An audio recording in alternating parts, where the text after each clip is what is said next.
اور اس کے بعد پھر بارش ہو جاتی. یہ بخاری کی حدیث ہے.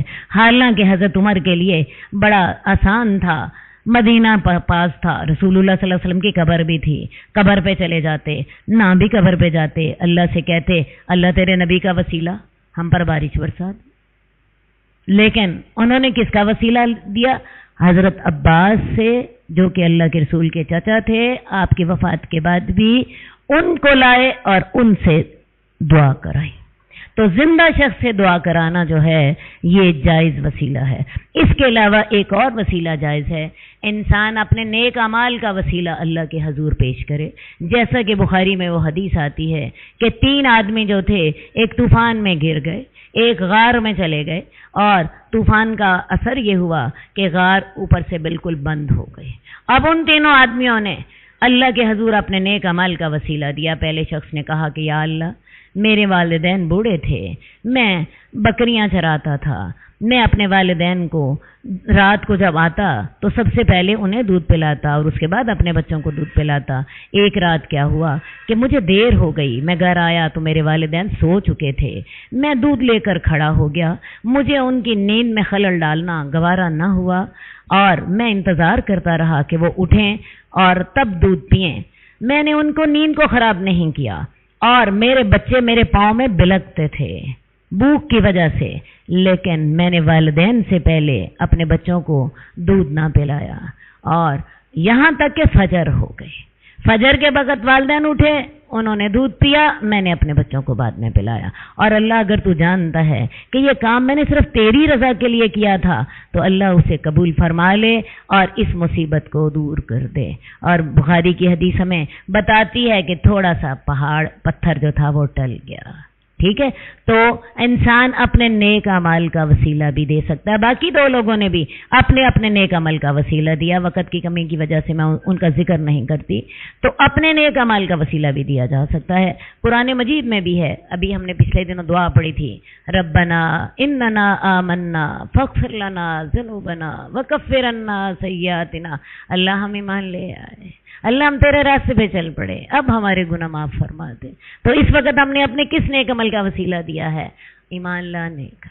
ٹھیک ہے، اس کے علاوہ ہم اللہ کو اللہ کا وسیلہ دے سکتے ہیں، اللہ کے صفات کا، اللہ کی ذات کا.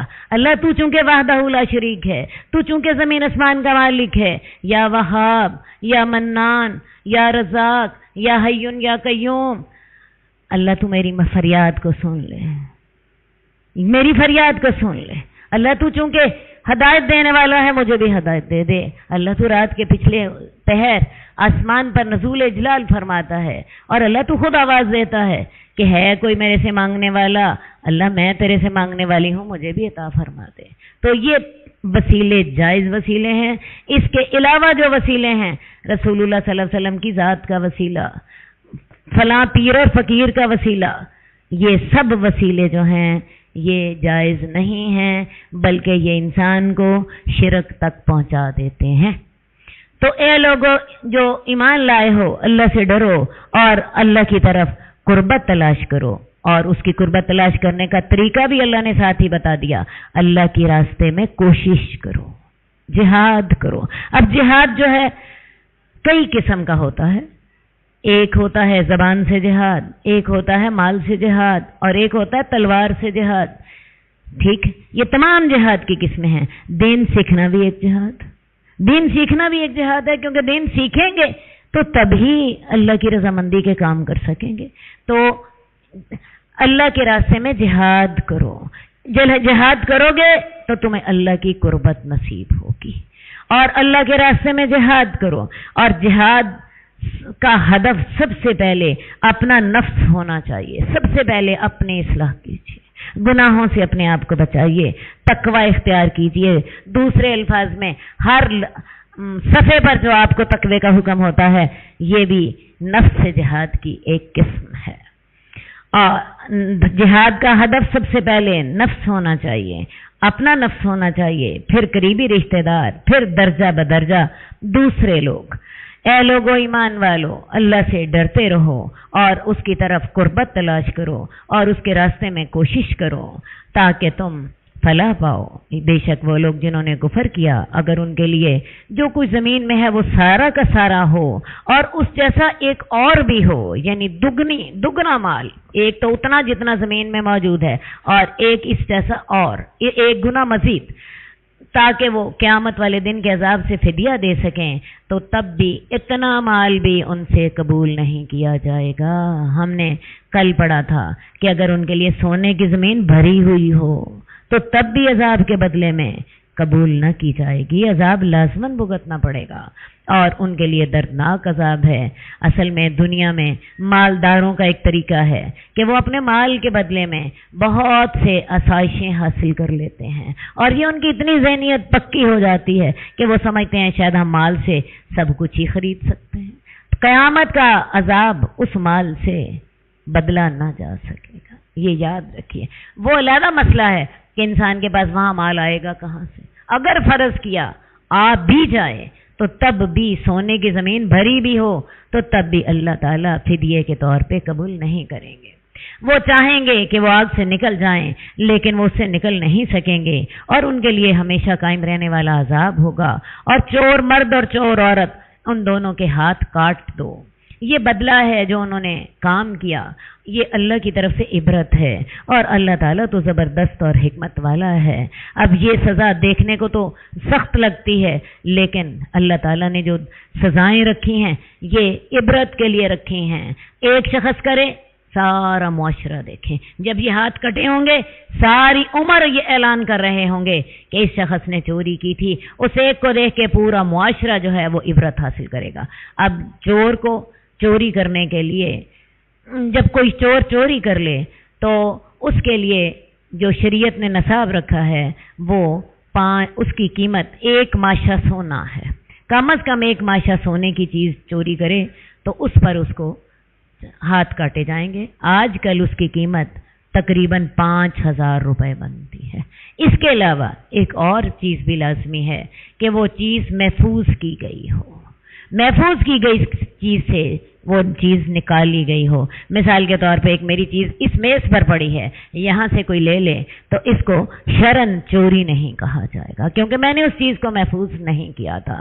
سزا جب سخت ہوتی ہے تو اس کی شرائط بھی شریعت نے سخت رکھی ہیں۔ اسی طرح حضرت عمر رضی اللہ تعالیٰ عنہ نے قحط کے زمانے میں ہاتھ کاٹنے کی سزا موقوف کر دی تھی، کیونکہ لوگوں کو اس وقت بھوک کا سامنا تھا۔ تو جو کوئی اس کے بعد اپنے ظلم کے بعد توبہ کر لے اور اصلاح بھی کر لے، میں نے ابھی آپ سے کہا تھا کہ توبہ کی اصل مقصد اصلاح ہے، اور اللہ تعالیٰ پھر اس کی توبہ قبول کر لیتا ہے، اور اللہ تعالیٰ تو بخشنے والا اور مہربان ہے۔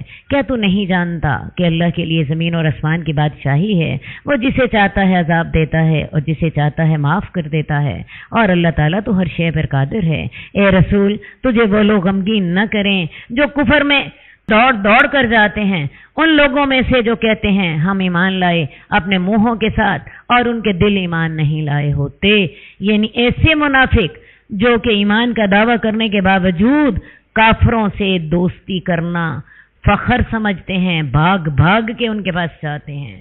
تو ایسے لوگ اے نبی تجھے غمگین نہ کریں، یہ لوگ منافق ہیں۔ اور ان میں سے جو لوگ یہودی ہوئے وہ جھوٹ سننے کے لیے کان لگاتے ہیں اور ان دوسرے لوگوں کے لیے کان لگاتے ہیں جو آپ کے پاس نہیں آتے، تمہاری جاسوسی کر کے تمہارے دشمنوں کو جا پہنچاتے ہیں۔ وہ کلام کو اس کی جگہ سے بدل دیتے ہیں اور وہ کہتے ہیں اگر تمہیں یہ فیصلہ دیا جائے تو تم اس کو لے لینا، اور اگر تمہیں یہ فیصلہ نہ دیا جائے تو تم بچتے رہنا۔ یہود جب رسول اللہ صلی اللہ علیہ وسلم کے پاس اپنے فیصلے لاتے تھے تو پہلے پلاننگ کر لیتے، اگر آسان فیصلہ ملا تو پھر قبول کر لینا، ورنہ فیصلہ نہ قبول کرنا۔ وہ کوئی نیک نجتی کے ساتھ آپ نہیں آتے تھے، اپنے مفاد کے لیے آتے تھے۔ اور جس کو اللہ تعالیٰ فتنے میں ڈالنا چاہے تو اے نبی آپ اس کو اللہ سے کچھ بھی نہیں، اللہ کی گرفت سے کچھ بھی نہیں بچا سکتے۔ یہود کو اللہ تعالیٰ اپنی گرفت میں لینا چاہتا ہے اور ان کو فتنے میں ڈالنا چاہتا ہے۔ یہ وہ لوگ ہیں کہ اللہ نے نہیں چاہا کہ ان کے دلوں کو پاک کرے، کیونکہ وہ اپنے دلوں کو خود پاک نہیں کرنا چاہتے۔ میں آپ کو بتاؤں، جب انسان ہدایت مانگتا ہے اللہ ہدایت دیتا ہے، جب انسان کفر اختیار کرتا ہے اللہ تعالیٰ کفر کے رستے آسان کر دیتا ہے۔ ان کے لیے دنیا میں بھی رسوائی ہے اور ان کے لیے آخرت میں بھی بہت بڑا عذاب ہے۔ وہ جھوٹ بنانے کے لیے جاسوسی کرتے ہیں اور حرام کھاتے ہیں۔ جب تیرے پاس آئیں تو اے نبی آپ چاہیں تو ان کے درمیان فیصلہ کریں یا چاہیں تو نہ کریں، اور اگر آپ ان سے منہ موڑ لیں تو وہ تیرا کچھ بھی نہیں بگاڑ سکتے، اور اگر آپ ان کے درمیان فیصلہ کریں تو آپ انصاف کے ساتھ ہی فیصلہ کیجئے۔ یہود کا فیصلہ کرنے کے لیے رسول اللہ پابند نہیں تھے۔ آپ چاہیں ان کا فیصلہ کریں، چاہیں موڑ دیں، لیکن اگر آپ ان کا فیصلہ کریں تو پھر آپ کو انصاف ہی سے کرنا ہے، کیونکہ اللہ تعالیٰ انصاف کرنے والوں سے محبت رکھتا ہے۔ اور وہ آپ سے کیسے فیصلہ کرائیں گے جبکہ ان کے پاس تورات موجود ہے جس میں اللہ کا حکم ہے۔ اتنے ہی یہود اگر نیک ہیں تو پہلے اپنی کتاب پر تو عمل کر لیں، پھر آپ کے پاس آئیں۔ حقیقت میں تورات کے سخت حکموں سے بچ کر رسول اللہ کے پاس آتے تھے اور پہلے پلان کر کے آتے تھے کہ اگر تو آسان حکم مل گیا تو قبول کر لیں گے ورنہ چھوڑ دیں گے۔ پھر وہ اس کے بعد پھر جاتے تھے اور یہ لوگ تو مومن نہیں ہیں۔ ہم نے تورات نازل کی تھی جس میں ہدایت تھی اور روشنی تھی، نور ہدایت تھا۔ اس کے ساتھ نبی ان لوگوں کا فیصلہ کرتے تھے جو کہ مسلمان تھے، یہودیوں کا فیصلہ کرتے تھے اور عالم اور پادری بھی، کیونکہ ان کو اللہ کی کتاب کی حفاظت کی ذمہ داری سونپی گئی تھی۔ وہ اللہ کی کتاب کی حفاظت کے ذمہ دار بنائے گئے تھے اور وہ اس پر گواہ بھی تھے۔ تو تم لوگوں سے نہ ڈرو، مجھ سے ڈرو اور میری آیات کے بدلے تھوڑی قیمت نہ خریدو۔ اور جو کوئی فیصلہ نہیں کرتا جو اللہ تعالیٰ نے نازل کیا ہے تو ایسے لوگ کافر ہیں۔ اب یہود جو تھے بجائے اس کے کہ تورات پر عمل کرتے، حالانکہ تورات میں بھی قانون خداوندی موجود تھا، یہ اپنی خواہشات کو پورا کرنے کے لیے تورات کا بھی انکار کرتے اور رسول اللہ صلی اللہ علیہ وسلم کے پاس بھی اپنے مفادات کے لیے آتے، حالانکہ تورات میں بھی اللہ تعالیٰ نے اپنا قانون نازل کیا تھا اور اسی قانون کے مطابق انبیاء اور عالم اور پادری لوگوں کے فیصلے ایک مدت تک کرتے رہے۔ تو اے نبی آپ لوگوں سے نہ ڈریے اور مجھ سے ڈریے۔ اور لوگوں کو بھی حکم ہوا کہ میری آیات کے بدلے میں دنیاوی فائدہ نہ خریدو، اور یاد رکھو جو اللہ کے احکامات کے مطابق فیصلے نہیں کرتا تو ایسے لوگ کافر ہوتے ہیں۔ یہ الفاظ سمجھانے کے لیے مجھے تھوڑی سی تفصیل بتانی پڑے گی۔ انسان عام طور پہ یہ سمجھتا ہے کہ اگر وہ عبادات ادا کر لے تو اس نے اللہ کا حق ادا کر دیا۔ عبادات کون سی ہیں؟ نماز، روزہ، حج، زکوٰۃ۔ لیکن اللہ تعالیٰ آپ سے ایک اور چیز بھی چاہتے ہیں۔ اپنے تمام دنیاوی معاملات میں جو معاملات ہیں، جو اللہ کے، جو بندوں کے حقوق ہیں، ان میں بھی آپ کے جو اختلافات ہیں ان کے فیصلے اللہ کے قانون کے مطابق ہوں گے۔ عبادات میں تو اللہ کے حکم کے مطابق آپ نے کر لیا، لیکن کاروبار میں بھی آپ کو کاروبار اللہ کے احکامات کے تحت کرنا ہوگا، آپ کو نکاح اللہ کے قانون کے مطابق کرنا ہوگا، سیاست، عدالت، ہر جگہ کون سا قانون چلے گا؟ اللہ کا۔ تو لہذا حقوق العباد ہوں یا حقوق اللہ ہوں، زندگی کے ہر لمحے میں آپ اللہ کے قانون کے پابند ہیں۔ عام طور پہ انسان یہ غلطی کھا لیتا ہے کہ وہ عبادات تو اللہ کے حکم کے مطابق کر لیتا ہے، لیکن جب کاروبار کا معاملہ آتا ہے تو آپ کو پتہ ہے پٹھان اس وقت مرچوں میں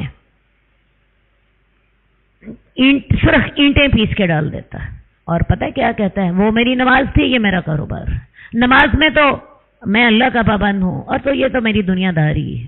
نہیں، ایک صحیح عقیدہ یہ ہے کہ آپ دنیا کے بھی ہر معاملے میں اللہ کے حکم کے ویسے ہی پابند ہیں جیسے آپ نماز، روزے اور عبادات میں بس۔ ٹھیک، تو جو کوئی اللہ کے احکامات کی پیروی نہیں کرتا، اپنی عدالتوں میں، اپنی سیاست میں، اپنے کاروبار میں، اپنی معاشرت میں، اپنی تعلیم میں، اپنے روزانہ کے رسوم و رواج میں، تو ایسے لوگ کافر ہوتے ہیں۔ بات میری سمجھ آئی ہے یا نہیں آئی؟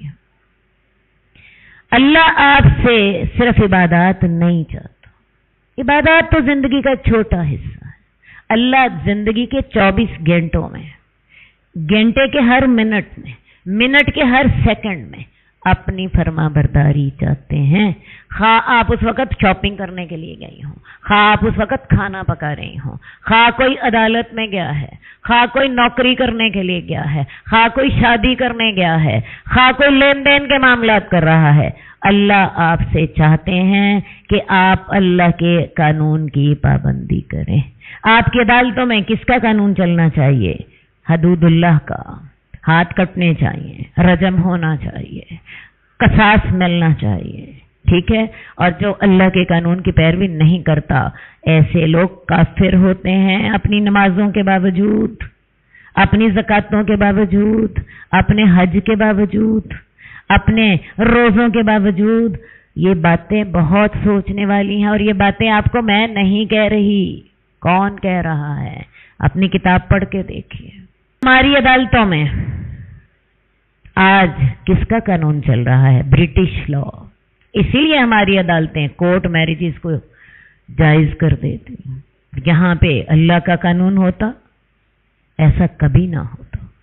اسی لیے کوئی ڈاکہ مار لیتا ہے، کوئی چوری کر لیتا ہے، کوئی بم چلا دیتا ہے، میں کہتی ہوں عمریں گزر جاتی ہیں، 30 سال ہو جاتے ہیں، فیصلے ہی نہیں ہوتے۔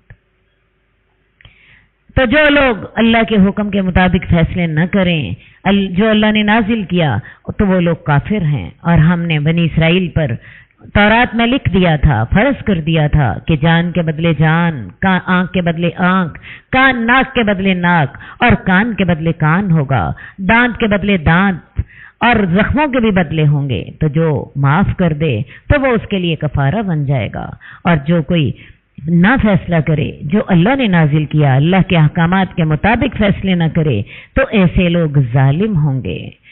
پہلے آیت میں کہا ایسے لوگ کافر ہیں، وہ مسلمان نہیں ہیں۔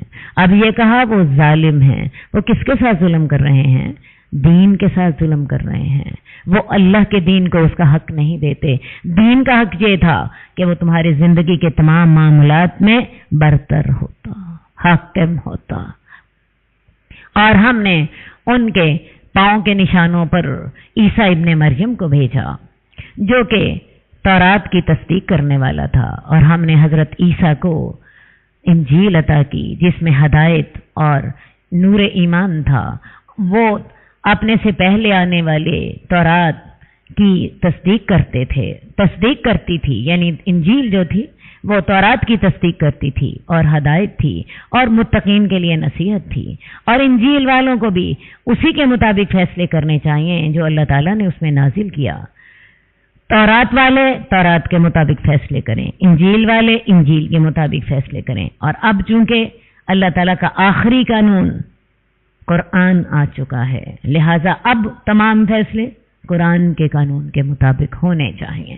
اور جو کوئی فیصلہ نہیں کرتا جو اللہ نے نازل کیا، تو ایسے لوگ فاسق ہیں، نافرمان ہیں، گناہ گار ہیں، ایسے لوگ فاسق ہیں، ایسے لوگ ظالم ہیں، ایسے لوگ کافر ہیں۔ تو اگر ہم لوگ بطور قوم مسلمان ہونا چاہتے ہیں تو اس کے لیے سب سے پہلی لازمی بات یہ ہے کہ ہماری عدالتیں اللہ کے قانون کو اختیار کریں۔ اس کے بغیر ہم بطور قوم کافر، نعوذ باللہ نعوذ باللہ۔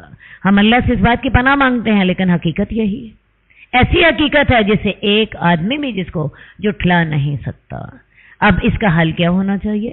سب سے پہلی بات اویئرنیس، لوگوں کو بتایا جائے دین کا آپ سے مطالبہ یہ ہے، اور اس کے بعد پھر اس کو نافذ کرنے کے لیے عملی اقدامات کیے جائیں۔ ہم اس وقت بطور قوم کافر، ہاں خواہ ہم 1000 دفعہ کلمہ پڑھیں، اور خواہ ہم نمازیں پڑھیں اور روزے رکھیں اور زکاتیں دیں اور کو جو مرضی کریں، کیونکہ دین کے ایک حصے پر ہم عمل کر رہے ہیں اور ایک حصے پر کا کفر کر رہے ہیں۔ شروع میں پڑھا تھا نا، کیا تم کتاب کے ایک حصے پر ایمان لاتے ہو اور ایک حصے کا انکار کر دیتے ہو؟ ایسے شخص کا کیا بدلہ ہے؟ دنیا میں رسوائی اور آخرت میں شدید ترین عذاب۔ نو اللہ تعالی ہمیں معاف کرے، ہم بطور قوم اس جرم کے مرتکب۔ وَأَنزَلْنَا إِلَيْكَ الْكِتَابَ بِالْحَقِّ مُصَدِّقًا لِمَا بَيْنَ يَدَيْهِ مِنَ الْكِتَابِ، اور ہم نے اے نبی آپ پر کتاب یعنی قرآن مجید حق کے ساتھ نازل کیا، وہ اپنے سے پہلے آنے والی کتابوں کی تصدیق کرتا ہے اور ان کا محافظ بھی ہے، تو آپ ان کے درمیان فیصلہ کیجئے جو اللہ تعالیٰ نے نازل کیا ہے، اور ان کی خواہشات کی پیروی نہ کیے کریں۔ جب کہ حق آپ کے پاس آ چکا، ہم نے ہر ایک کے لیے ایک شریعت اور ایک عمل کرنے کا طریقہ بنا دیا، اور اگر اللہ تعالیٰ چاہتا تو تمہیں ایک ہی امت بنا دیتا، لیکن وہ تمہیں آزمانا چاہتا ہے اس میں جو تمہیں دیا، تو تم نیکیوں میں سبقت لے جاؤ۔ اللہ چاہتا تو ساروں کو ہی نیک بنا دیتا، سارے ہی توحید پرست ہوتے، سارے ہی فرشتوں کی طرح کے نیک ہوتے، لیکن اللہ نے یہ دنیا آزمائش کے لیے بنائی ہے۔ اسی لیے آپ دیکھتے ہیں کوئی امیر ہے، کوئی غریب ہے، کوئی بیمار ہے، کوئی صحت مند ہے، کوئی بالادست ہے، کوئی ماتحت ہے، تو ان ساری جو آزمائشیں ہیں، ان سارے جو مختلف حالات میں اصل مقصد کیا ہے؟ آزمائش۔ کسی کو اللہ دے کے آزما رہا، کسی سے اللہ چھین کے آزما رہا ہے۔ اب اصل مقصد کیا ہے؟ جیسے بھی حالات ہیں، غربت کے، امارت کے، صحت کے، بیماری کے، دینے کے، نہ دینے کے، اصل معاملہ کیا ہے؟ جیسے بھی حالات میں ہو، نیکی کرو، نیکی میں سبقت لے جاؤ۔ یہ ہے زندگی کا ٹارگٹ۔ کیا ہے ٹارگٹ آف لائف؟ سبقت لے جاؤ نیکیوں میں۔ اور ہم کس میں سبقت لے کے جاتے ہیں ذرا جی بتائیے؟ دنیا میں ہم کس میں سبقت لے کے جاتے ہیں؟ میرا گھر خوبصورت ہو جائے، میرے صوفے شاندار ہو جائیں، میری جیولری اچھی ہو جائے، میری شان و شوکت ہو جائے، میرے بچے فلاں اچھے شاندار اسکول میں پڑھیں تاکہ میں لوگوں پر اپنے دولت کی جو ہے دھاک بٹھا سکوں۔ ہماری ساری کوششوں کا مرکز اور محور دنیا، جبکہ اللہ کا مطالبہ کیا ہے؟ فاستبقوا الخیرات، نیکیوں میں سبقت لے جاؤ۔ یہ جو تبدیلی ہے سوچ کی، فکر کی، عمل کی، اپنے اندر پیدا کیجیے۔ یہ محفلیں اسی لیے سجائی جاتی ہیں، یہ محفلیں اسی لیے سجائی جاتی ہیں کہ شیطان نے جو ہماری مت مار دی ہوئی ہے، جو ہماری آنکھوں پہ پٹی ڈال دی ہے، یہ پردہ ہماری آنکھوں سے ہٹ جائے، ہمیں وہ دکھے جو کہ اللہ کو محبوب ہے، ہمیں وہ دکھے جو درست ہے، جو ہمیں اللہ دکھانا چاہتے ہیں، ہمیں وہ نظر آنے لگ جائے، وہ ہمارے دلوں میں اترنا شروع ہو جائے اور ہمارے عمل کا حصہ بن جائے۔ کہیے آمین۔ تو نیکیوں میں سبقت لے جاؤ۔ اللہ کی طرف تم سب کو پلٹ کر جانا ہے تو وہ تمہیں خبر دے گا جو تم اختلاف کیا کرتے تھے، اور اے نبی آپ ان کے درمیان فیصلہ کیجئے جو اللہ تعالیٰ نے آپ پہ نازل کیا، اور ان کی خواہشات کی پیروی نہ کریں، اور اس بات سے بچیے کہ آپ کو وہ فتنے میں نہ ڈال دیں بعض وحی کے بارے میں جو اللہ نے آپ کی طرف نازل کی، اور اگر وہ پھر جائیں تو جان لیجئے اللہ چاہتا ہے کہ ان کے بعض گناہوں کی وجہ سے ان کو سزا دے، اور بہت سے لوگوں میں سے نافرمان ہیں۔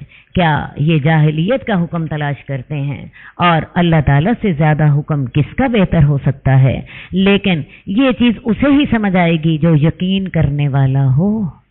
جو یقین کرنے والا ہے اس کے لیے اللہ کا حکم سب سے بہترین ہے، اور جو یقین نہیں کرتا اسے پتہ ہی نہیں ہے کہ دین کس چڑیا کا نام ہے۔ میں ویسے ایک بات مجھے کئی دفعہ خیال آتا ہے، جو آج کل ہم قرآن میں پڑھ رہے ہیں، گھر میں بیٹھے ہوئے کبھی ہم سوچتے ہیں کہ قرآن میں یہ ساری ویسے ہوں گی؟ ہم تو سوچتے ہیں کہ قرآن تو تعویذوں کی اور وظیفوں کی ایک کتاب ہے، حالانکہ قرآن تو زندوں کی کتاب تھی، اللہ نے زندوں کے لیے اتاری تھی، اور اللہ تعالیٰ نے تمام جو زندہ لوگوں کے مسائل تھے اس قرآن میں بیان کیے۔ کیا خیال ہے یہ قانون کے مسائل مردوں کے لیے ہیں؟ یہ جو ابھی ہم پڑھ کر آئے ہیں کہ جو اللہ کے احکامات کی پیروی نہیں کرتا وہ کافر ہیں، وہ ظالم ہیں، وہ فاسق ہیں، یہ مردوں کے لیے احکامات ہیں کہ زندوں کے لیے؟ تو قرآن بڑی ایک وسیع اور ایک بڑی جامع کتاب ہے جو زندگی کے ہر معاملے میں آپ کی رہنمائی کرتی ہے، نہ صرف رہنمائی کرتی ہے بلکہ آپ سے پیروی کا تقاضا بھی کرتی، آپ سے پیروی کا تقاضا بھی کرتی۔ اے لوگوں، کیا وہ جاہلیت کا حکم تلاش کرتے ہیں؟ جاہلیت کا قانون انہیں چاہیے تو اور اللہ سے بہتر کس کا قانون ہے؟ لیکن یہ قانون کس کو نظر آتا ہے، کس کو دکھائی دیتا ہے؟ کون عمل کرتا ہے؟ جو اللہ پہ یقین رکھتا ہے، ایمان ہوتا ہے تو یہ باتیں دکھتی ہیں، یہ باتیں دل میں اترتی ہیں، ان باتوں پہ انسان عمل کرتا ہے، اپنے فکر و عمل میں تبدیلی لاتا ہے۔ اے لوگو ایمان والو، یہود و نصارہ کو دوست نہ بناؤ، ان میں سے ایک دوسرے کا دوست ہے، اور جو ان کو دوست بنائے گا وہ انہی میں سے ہو جائے گا۔ کتنی دفعہ یہ ہم حکم پڑھ چکے ہیں، دوست یہود و نصارہ کو دوست بناؤ گے تو تم بھی یہودی و نصارہ ہو جاؤ گے۔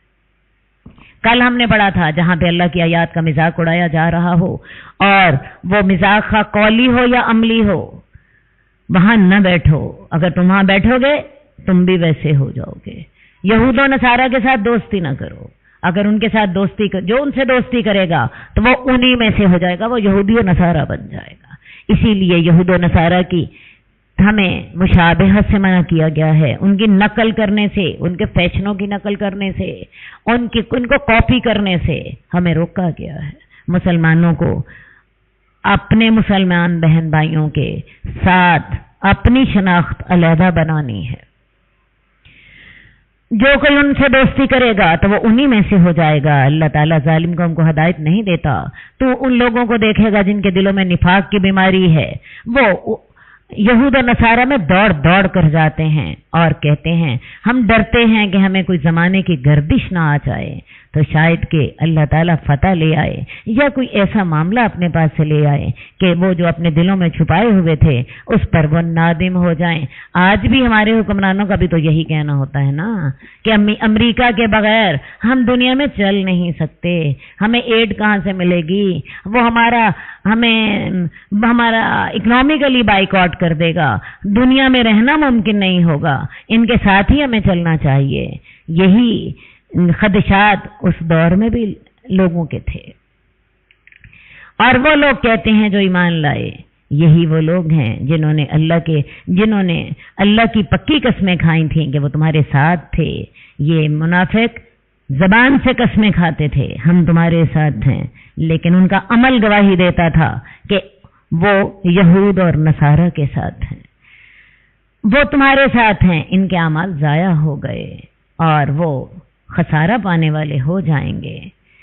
اے لوگوں جو ایمان لائے ہو، جو تم میں سے اپنے دین سے پھر جائے تو عنقریب اللہ ایک ایسی قوم کو لائے گا جن سے اللہ محبت کرے گا اور وہ اللہ سے محبت کریں گے۔ وہ مومنوں کے لیے نرم دل ہوں گے اور کافروں پر بڑے سخت ہوں گے۔ وہ اللہ کے راستے میں جہاد کریں گے اور ملامت کرنے والے کی کسی ملامت سے خوف نہ کھائیں گے۔ یہ اللہ کا فضل ہے، وہ جس کو چاہتا ہے عطا کر دیتا ہے، اور اللہ تعالیٰ تو بڑے وسعت والا اور جاننے والا ہے۔ تمہارا دوست تو صرف اللہ ہے اور وہ اس کا رسول ہے، اور وہ لوگ ہیں جو ایمان لائے۔ بجائے یہود و نصارہ کے دوستی کرنے سے تمہیں کس سے دوستی کرنی ہے؟ اللہ سے، اللہ کے رسول سے اور اللہ کے مومن بندوں سے۔ کون سے مومن بندے؟ جو نماز قائم کرتے ہیں، زکوٰۃ ادا کرتے ہیں اور وہ رکوع کرنے والے ہوتے ہیں۔ اور جو اللہ سے دوستی کرے گا، اللہ کے رسول سے دوستی کرے گا اور مومنوں سے دوستی کرے گا، تو ایسے لوگ اللہ کا گروہ ہوتے ہیں۔ اور یاد رکھو، اللہ کا گروہ ہی غالب آئے گا۔ دنیا میں دو ہی گروہ ہیں، ایک ہے حزب اللہ، ایک ہے حزب الشیطان۔ ایک شیطان کا گروہ، ایک اللہ کا گروہ۔ اللہ کا گروہ کون سا ہے؟ جو اللہ سے دوستی رکھے، جو رسول سے دوستی رکھے اور مومنوں سے دوستی رکھے، یہ اللہ کا گروہ ہے۔ تو اللہ کے گروہ نے ہی غالب آنا ہے، تو لہٰذا تمہیں کس کا ساتھ دینا ہے؟ حزب اللہ کا۔ اور اگر تم یہود و نصارہ سے دوستی رکھتے ہو تو پھر تم کس کا حصہ بنتے ہو؟ حزب الشیطان کا۔ اور میں آپ کو ایک بات بتا دوں، درمیان کا کوئی راستہ نہیں ہے، یا حزب اللہ ہے یا حزب الشیطان ہے، بیچ کا کوئی راستہ نہیں۔ جیسے ہمارے اندر بھی بہت سے عقل مند لوگ کہتے ہیں اور نہیں بھی دنیا بھی تو رکھنی ہے نا اللہ کے ہاں دو ہی لوگ ہیں، اللہ کو ماننے والے، اللہ کو نہ ماننے والے، اور اللہ نے جزائیں بھی دو ہی رکھی ہیں، یا جنت یا دوزخ، تیسرا کوئی جگہ نہیں۔ یہ بات سمجھ لیجئے، درمیان والا کوئی راستہ نہیں ہے، یا تو حزب اللہ یا حزب الشیطان۔ یہ فیصلہ آپ کو کرنا ہے کہ ہم حزب اللہ کا حصہ ہوں گے کہ حزب الشیطان کا ہوں گے۔ اللہ تعالی ہمیں ہدایت کی توفیق عطا فرمائے۔